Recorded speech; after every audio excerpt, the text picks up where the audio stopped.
The Ron Paul Institute for Peace and Prosperity welcomes you to 5 Minutes, 5 Issues. Starting in 5, 4, 3, 2, 1. Hello, I am Adam Dick, a Ron Paul Institute Senior Fellow. Let's start. Issue 1. Many neoconservatives are not happy about businessman Donald Trump being the presumptive Republican presidential nominee. Among them is pundit Bill Kristol, who wants National Review writer David French to enter the race as an independent candidate. However, even if French enters a race, we may see many neoconservatives throw their support elsewhere as Election Day approaches. Last month, Ron Paul, who is the chairman of the Ron Paul Institute, predicted in a Fox Business interview that the neoconservatives, including Kristol, will ultimately support former Senator Hillary Clinton. Hillary is a Wall Street person. She's a neocon, and she wants to spend money on the military, Paul elaborated. Paul's prediction lines up with the national interest editor Jacob Heilbrun's July of 2014 editorial in the New York Times regarding Clinton's appeal to neoconservatives. Heilbrun explains some of the reasons neocons would choose Clinton. Writes Heilbrun, Mrs. Clinton voted for the Iraq War, supported sending arms to Syrian rebels, likened Russia's President Vladimir V. Putin to Adolf Hitler, wholeheartedly backs Israel, and stresses the importance of promoting democracy. Issue 2. Here comes the speculation about the Libertarian Party's newly nominated Gary Johnson and Bill Weld presidential ticket potentially spoiling the election for the Republicans or Democrats. At least Albert R. Hunt, in his Tuesday Bloomberg editorial, admits it's not clear whether the casualty would be Donald Trump or Hillary Clinton.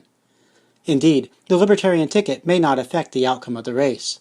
Hunt suggests that the claim that never have the two presumptive major party nominees been so unpopular is an argument for the Libertarian ticket potentially winning more votes in 2016 than in 2012. Johnson was the 2012 presidential nominee as well. However, many people's votes are motivated by a desire to prevent somebody bad from winning. Might the unpopularity of the Republican and Democratic candidates encourage voters to choose between those candidates instead of choosing a third-party option? Might this especially be the case if the third-party alternative does not boldly present a coherent alternative philosophy that excites potential voters and convinces them that the third-party vote is meaningful instead of wasted? Issue 3.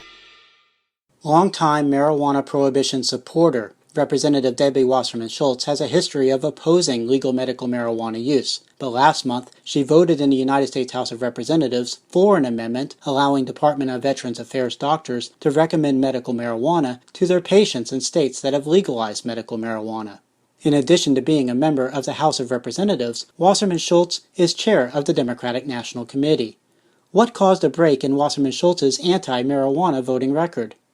Amy Sherman writes in the Miami Herald that, while Wasserman Schultz previously faced no political repercussions at the ballot box for taking a position out of step with her constituents, she now faces in the Democratic primary well-funded challenger Tim Canova, who supports medical marijuana. In fact, Canova goes much further than supporting legalizing medical marijuana. On his campaign website, Canova promotes ending the U.S. government's war on drugs. Issue 4. Texas State Representative David Simpson lost a Republican primary runoff last week, ending his run for the state Senate. I have written at the Ron Paul Institute regarding Simpson's legislative efforts to end the state's marriage licensing, make Transportation Security Administration friskings of travelers punishable as assault, and legalize marijuana so it is treated the same as tomatoes. Issue 5.